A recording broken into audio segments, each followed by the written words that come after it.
Hi guys, Mr. Rocco here. I hope you're having a good weekend.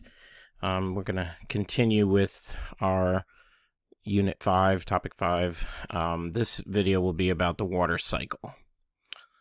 So this is some information I'm just going to read to you here. It says in the United States there are 40 trillion, that's with a T, 40 trillion gallons of water above your head on an average day. Each day about 4 trillion, so about 1/10 of that water falls to Earth as precipitation, rain, snow, hail. Some of the water that falls to Earth soaks into the ground and provides runoff to rivers, lakes, and oceans. The remainder, more than 2.5 trillion gallons, returns to the atmosphere through evaporation, and the process begins again. This continuous process of precipitation and evaporation is called the water cycle, or hydrologic cycle. Remember that one of the spheres of Earth is called the hydrosphere, hydra meaning water. The water cycle's been going on ever since oceans formed on Earth 3.8 billion years ago. Earth was formed 4.6 billion years ago, which we remember from astronomy. But water was not present at the start. So you're talking, if you subtract these numbers, you're looking at 0.8 billion years, which would be 800 million years. So for the first 800 million years of Earth, there was no water. At some point, possibly because of the heating of hydrogen and oxygen, as Earth developed, water vapor began to form in the atmosphere. Oceans formed and the cycle began. There's even a theory that comets possibly brought some of the water to trigger the water cycle, that collisions with comets. Remember, the head of a comet is made of ice and rock material, so some of that water might have been delivered by comets as they smashed into Earth way back when. 70% of the Earth is covered by water. In the atmosphere, rivers, oceans, and groundwater, and everywhere else on Earth, there's a total of 326 million cubic miles of water. That's more than 326 million trillion gallons. Unfortunately, less than 1% of that water is in your rivers, lakes, and groundwater, which we use. Most of the water on Earth, 97% of it, is in the oceans, which of course, unfortunately, is salt water. The oceans distribute heat around the planet, keeping the heat and the cold circulating by way of ocean currents, which we looked at last week on some of those assignments. Now, can we make more fresh water? The first and most obvious way of getting clean water is to distill it. If you can afford one, then you could get a specialized distillation apparatus like they use in a laboratory in school. Mr. Stevenson, who teaches chemistry, has a water distiller. Another popular means of getting clean water is by freezing salt water, or seawater. Icebergs are often quite pure water, and sailors have actually melted down these icebergs to drink.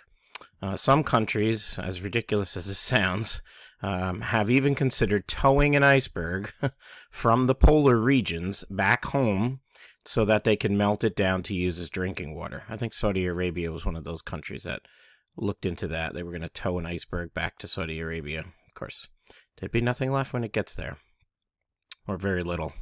The third method is called reverse osmosis. The salt water is forced through a membrane, and the salt is filtered out by this very fine membrane. This is used in dry countries like Saudi Arabia. It's also used a lot in the United States. Florida, Texas, and California use reverse osmosis. And the U.S. Navy, the Navy ships use reverse osmosis. Over here on the left is a water distiller. And over here on the right is a diagram to show reverse osmosis. So you have this membrane right in the middle, which is semi-permeable. Permeability, which is something we'll talk about this week, is the ability of water to flow through the soil, or through, in this case, a membrane. If it's semi-permeable, that means some stuff can flow through, some can't. So what you see here is they fill the left side with salt water. And what happens is they put the salt water under pressure, and that forces the water through. So the water molecules are small enough to fit through this membrane, but the salt, which is a larger molecule, can't pass through. So the salt crystals are left over here on the left side, and it pushes the fresh water through on the right side. And that's basically what reverse osmosis is. This is an article I found a few years ago that talks about a very efficient saltwater reverse osmosis plant over in England. And this says by the year 2025, so you're talking 5 years from now, 4 years from now, the United Nations reports that 2 out of 3 people on Earth will live in places without enough fresh water to drink or grow crops. One way to beat the trend is to extract water from saltwater. The most common method is reverse osmosis, which is energy intensive. To reduce the energy burden, researchers are developing other methods to desalinate water, such as using biomimetic membranes. Some proposed desalination plants will reduce the energy needs by using energy capture schemes or sustainable energy power sources like wind power. Here's how one state-of-the-art plant, it's called the Thames Gateway Water Treatment Works, which opened, this was a couple of years ago, over in East London. It produces 39 million gallons of fresh water every day, so that's pretty impressive. It says most desalination plants take advantage of reverse osmosis to filter salt from the water. Pumps force the salt water through a sheet of polyamide wound around a giant cylinder. Water molecules squeeze between these individual polyamide chains to pass through to the membrane's far side. The dissolved salt can't pass between the polymer chains, so it stays behind. The Becton plant uses a unique 4-stage process. Most plants do 1 or 2 stages. Running brackish water is salt water, through 4 sets of membranes, each step of which generates more fresh water out of the salty Thames River. In a 2-step process, only 50% of the water becomes drinkable. The engineers at this Becton plant will convert 85% into fresh water. So there's a 35% increase, and it's because they're doing it 4 times instead of twice. Now, they don't waste anything. So you've converted 85% to fresh water. They still have 15% that didn't become fresh. So it says here, the 15% that remains now is, again, briny, means it's still kind of salty, is still under pressure, and that pressure can be recaptured. That 15% brine spins a turbine in the plant's energy recovery device. This turbine runs a pump that boosts the pressure for the next batch of salt water. So they don't waste any of it. That 15% goes back into the system and, again, is used for energy for the next batch. These are just some statistics. So again, the U.S. Navy, when let's say you have a Navy ship out to sea for months and months and months and months, right? There's no water or fresh water around, so they actually will do reverse osmosis on the Navy ship. And a typical Navy aircraft carrier can produce 400,000 gallons of fresh water a day, which is enough for 1,000 homes every day. The biggest reverse osmosis plant in the world is actually in Israel, and it can produce 73 million gallons of fresh water. Again, just to reference, this Becton one in London can do 39 million, which is still impressive, but that's the biggest one. This is a picture of the Becton one in London. So these are all these cylinders where the water gets forced through the polymer chains and produces the fresh water. How much does it cost? So regular municipal water. So I live in the village. Some of you might live in the village of Rhinebeck and you don't have a well. You get your water through municipal water. It's piped in. That can cost about $1.50 for every 1,000 gallons. To reverse osmosis, you're looking at twice the price, $3 for every 1,000 gallons. So it is a little costly, and I think that's where the problem comes in. How many desalination plants are there in the United States? There's about 250. Again, each one has the capacity to generate greater than 0.025 million gallons. So that's 250,000, right? Gallons a day. Half of them are in Florida, and there's a few dozen plants in California and Texas. So again, go back to the beginning of Earth, 4.6 billion or around 4 billion. Earth was really just volcanic with lava spewing. And over time, Earth cooled, and we started the whole process eventually of the water cycle. So the definition of a water cycle is a model used to show the movement of water and its phase changes. So we start with different parts of the water cycle. So this is just a breakdown of the water cycle. And I have another YouTube video I will link on Canvas in the same assignment that I'd like you to watch. It's a short, 5-6 minute video on the water cycle. So you should watch that video as well. So down underneath the ground, if you dig through, you will eventually reach what's called impermeable bedrock. So if you dug a hole and you keep going down and down and down into the earth, eventually right here you hit solid bedrock. Impermeable means water can't penetrate through here. So as water is going to seep into the ground, it's going to eventually stop right here. It's like filling a glass, right? The bottom of the glass is where the water can only go to, unless you had a hole in the glass. It's going to start at that bottom of the glass and then fill back up. Well, that's the same idea here. So the bottom of the glass, in air quotes, is the impermeable bedrock. Water gets into the atmosphere. So that's like step one. And we've talked a little about this. So oceans and lakes, so here you've got a lake, let's say, and you've got an ocean, they're going to evaporate. So evaporation is turning this liquid water in the oceans, right? The sun is going to take effect and going to heat up the water and cause it to turn into gas and evaporate. So lakes and oceans and rivers are going to evaporate. The process of transpiration is when water comes off the trees and the plants. And the way I always remember that is that T for transpiration and T for trees. That's supposed to be a tree. I know it's a sad looking tree, but that's a tree.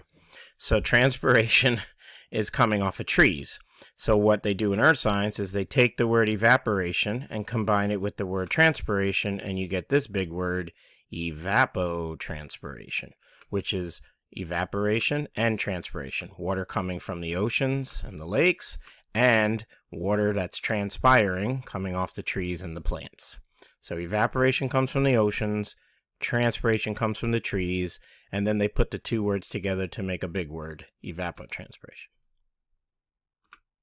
Now, once that water's up in the atmosphere, that's where the jet stream comes in, the prevailing winds. Remember, in the United States, we're in the southwest winds. Everything goes from southwest toward the northeast. And so the winds, that's probably, this would be, evaporation would be step one. Step two would be the winds. The winds are now going to carry that moisture over to the land. Step three, you have to have the clouds. So that's condensation, which you already know from weather. So condensation is going to create the clouds. And then step four would be precipitation. Once those clouds are full and too heavy to hold on to any moisture, there's precipitation, whether it's rain or snow. Now, once the water hits the ground, so you had step one, evapotranspiration, two, the winds carried the moisture to the land, three was condensation, step four was precipitation. Now the water can do several different things, and it's going to depend on the ground. Infiltration is one thing that the water can possibly do. Infiltrate means that gravity will start to pull the water down. If, and this is a big if the ground isn't already saturated, so the ground can't already be full, has to be some room for water. The ground can't be frozen. Like this time of year, it's very hard for water to infiltrate because the ground is still frozen in the winter. If the land is relatively flat, a gentle slope, it's easier for water to have time to infiltrate. If the land is steep, like you see over here, right, gravity is going to have more of an effect than the being able to seep into the ground. So the water will not be able to go into the ground quickly. It's going to run off quickly, and that's what they call that, runoff, which we'll get to in a sec. Here it is. So if the ground is steep, like over here, the ground doesn't have time to let it infiltrate, and so it does exactly what that means. It runs off, and that means that's your rivers and your streams. Some of you might live on a steeper piece of property where you know every time it rains, you have these little, all of a sudden, instant rivers and little streams that come down your driveway or down your property if you live on a steeper slope. So you know exactly what runoff is if you live on a steeper piece of property. And then, this is kind of now through in a whole bunch of other stuff. So let's go through it. So we already covered evaporation. We'll check that off. We covered transpiration. We covered the wind. We covered condensation. We covered precipitation. We covered infiltration, seeping into the ground. We covered runoff. If the water, if the ground is frozen, or in the wintertime, which is still on the ground, then you have another thing called storage. So that's up here in the corner. Storage means the water is in the frozen state. So when you have snowpack on the ground, which we still have, although this week it's supposed to get into the 60s, so we might lose a lot of that storage as that snow will rapidly melt this upcoming week. But storage is just ice and snow. That's still sitting on the ground. It's like in reserve, waiting to go into the ground or runoff, depending on the ground. Now, inside the ground are two different zones.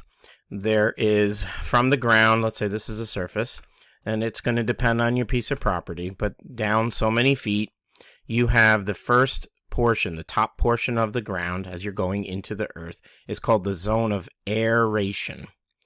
Now, it's spelled with an E, like you think of air that you breathe, right? That's A-I-R. Similar, except it's A-E-R. So the zone of aeration, because you hear that word air in there, is what that is. It does have air inside, meaning this part up here is not completely filled with water. There's some water up here. The soil is damp, but it's not completely saturated. And there's not enough water to provide for your house. So what has to happen? Let me clear this mess. Let's say, oops. Let me go back, sorry. All right, actually I don't want to clear it. Let's say your house is right here. I'll draw a stick figure house. Some of you live outside of the village where you have a well. So when they drill for a well, they're drilling down deeper, deeper, deeper into the ground. They have to hit what's called the water table. The water table is just this imaginary line that separates out the zone of aeration from what's called now below that the zone of saturation. Saturation means it's filled with 100% water.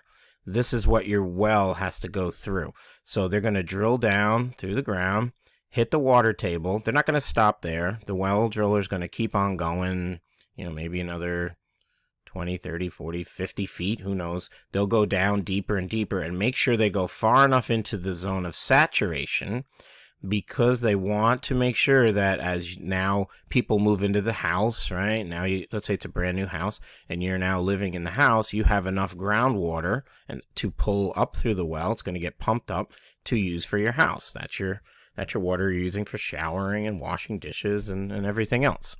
And so the water table is just this line that separates the two zones. So you have the zone of aeration and the zone of saturation.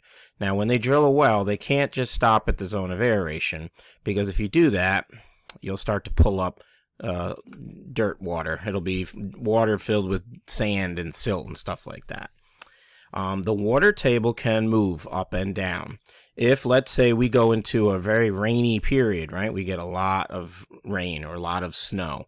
The water table will rise and it'll come closer to the surface, which also is not a good thing. You don't want a water table that's like right up here against the surface, because then that means you'll have a flooded basement. So some of you might live on a piece of land or your property where every time it rains, you get a flooded basement. That's not a good thing either. But you also don't want to live where the water table is way down here, too low, because that means they're going to have to drill really, really, really, really far, which is also very expensive. The deeper they have to drill through the property to get to water, the more money it's going to cost you for the drilling. And you also have to worry that, let's say in a drought situation, what's actually going to happen, let's say this is the water table right here, right? In a drought, let's say we go into several months of dry period, this water table will drop. It might be here right now, but let's say 6 months from now, the water table will drop down to here. Well, that's a problem, because now let's say your well only went to here, right?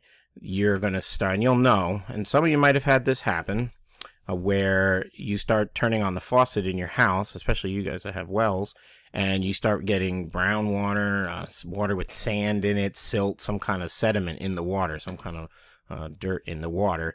That means your well is starting to run dry, which is right away very important that you have it re-drilled. So they would do one or two things, and some of you might know this already, or if you ask your parents if this has happened, they might have to, probably the cheapest way is to take this well and they'll just go into the same hole and drill down deeper and hopefully get back down into the zone of saturation, if they can do that. Sometimes that doesn't always work, and then they'll drill down and they can't hit enough water. Now, instead of using the same hole that they originally used and tried to go deeper, they'll have to start maybe a new hole. So they might start over on another part of your property and start from scratch, which again is even going to cost you more money, because now you're starting a brand new fresh well. So I'm sure some of you have had this issue. Usually I bring this up every year, and I have a handful of students that have had issues with their well, which can be a big problem, right? No water, that's a problem. So when 1 inch of rain, let's say you own an acre, most some of you might have way more than that, but if you had an acre of land and we got an inch of rainfall, let's say overnight, that's not that much rain, but in terms of gallons for every acre, that's over 27,000 gallons of water that fell on your property. So again, do the math. If you own 10 acres of land, right, it would be 270,000. You keep multiplying that factor. Or if you got 2 inches of rain instead of 1, that's, 54,000 gallons. So, the numbers can really add up. That'll tell you how important rain is. So the water that you use, again, if you don't live in the village, I live in the village, and some of you might also, where you have what's called municipal water. It's pumped in, I have a meter, and the meter goes every time we turn on a faucet, or, one of us takes a shower, or you flush a toilet, anytime you use water. If you live outside the village, you have a well, so you're getting your water from the groundwater, which is all the water, again, below that water table. Even if it's drought, that's still where you're pulling your water from, in that zone of saturation. So this shows the same thing here. So you might have a house, again, right here, let's say, and put a door and a chimney. Okay. Anyway, there's the well. The water table will always take a dip where your well is, and a lot of factors you have to look at. How many people are going to be in the house? So contractors will, if let's say it's a new home construction, they're going to ask those kinds of questions. Is it just like, say, a mother, father, and 2 kids? That's a typical home. Or is it a mother, father, and 6 kids? Right? If you have a big family, that's going to use more water, so they're going to have to drill even deeper. So those are questions contractors will ask before they start drilling for water, to see how many people are actually going to be living in the house. Water tables, again, will dip, usually, especially in droughts, or the more you use more water. You can see the water table will be the surface of a stream. So as you go this way, you see now you're coming out from under the ground, and you hit a stream or a river that might be near your house. That is the water table, so the surface of the stream, and then it goes back underground again. This is actually what a well would look like. So this is a picture, actually, before I moved to Rhinebeck. I used to live, again, I mentioned that in class, up in Columbia County. I lived up in Hillsdale, which is up by Catamount, if you're a big skier or snowboarder. So you know where Catamount is. That's where I used to live years ago. And my wife and I put in a new home construction, and this is a picture of actually the well as they when they drilled it. And they cap it. You can see it's bolted, so you don't want anything going into that well. So it's a big metal casing that's put into the ground. After they drill the hole, there'll be a pipe that runs down through this casing. You don't see it. There's a pump way down at the bottom of the well. They have to run electric, so they'll run a line from here back to the house. The electric is obviously used to run the pump, and then this is capped. And then people will sometimes cover these. My wife and I think, I forget what we did. Oh, we put a fake rock over top of it. So we had this plastic fake looking boulder that sat on top of this thing, so people didn't see this ugly pipe sticking out of the ground. Some people cover it with something decorative or put plants around it, just so you don't see this ugly pipe sticking out of the ground. The high school does have a well, I believe. It's around the back of the property, if I remember correctly. Somewhere over, I think, by the softball field, but don't quote me on that. But I know there's a well back there somewhere in the back of the school property. So this again shows the 2 zones. So this deeper, like darker purple, would be the saturated zone, or where the water, you're pulling your groundwater. This kind of lightish pinkish color would be the unsaturated, or the zone of aeration, it's called, zone of aeration.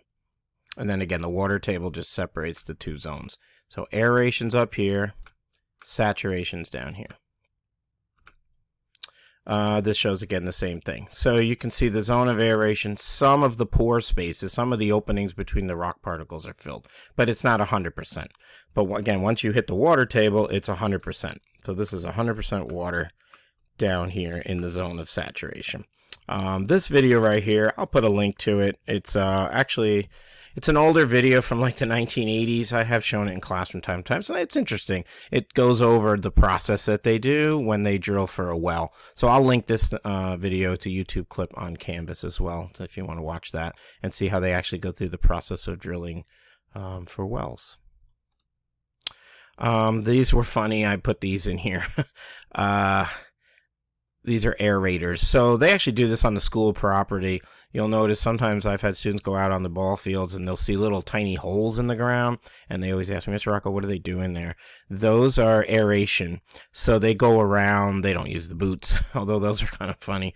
They will go around and have this toe behind, they'll hook it to a tractor, and these little spikes on here are poking little holes in the ground. That's called aerating the lawn, which is always a good thing to do. I recommend that. If you have a lawn, you know, you say, oh, the grass never grows in really well, you know, it's not green, it's not lush, you can aerate your lawn. So, I mean, if you have a big piece of property, you might use a toe behind.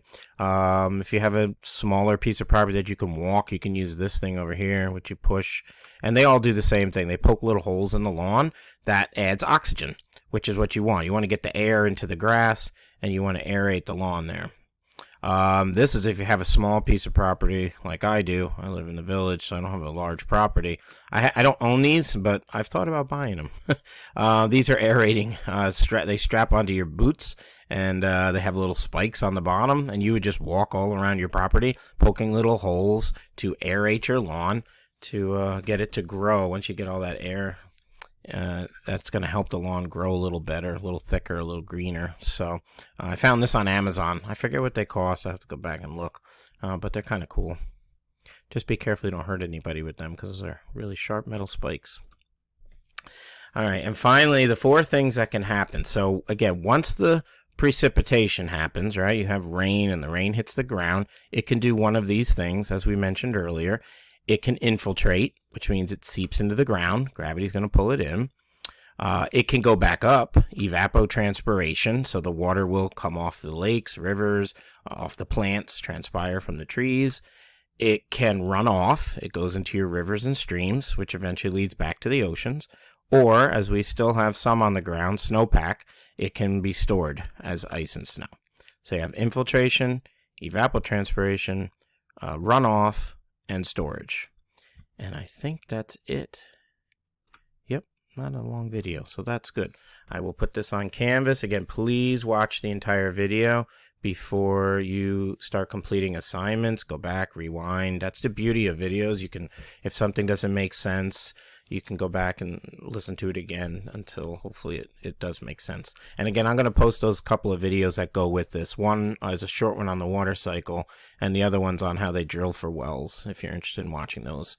And I will talk to you soon.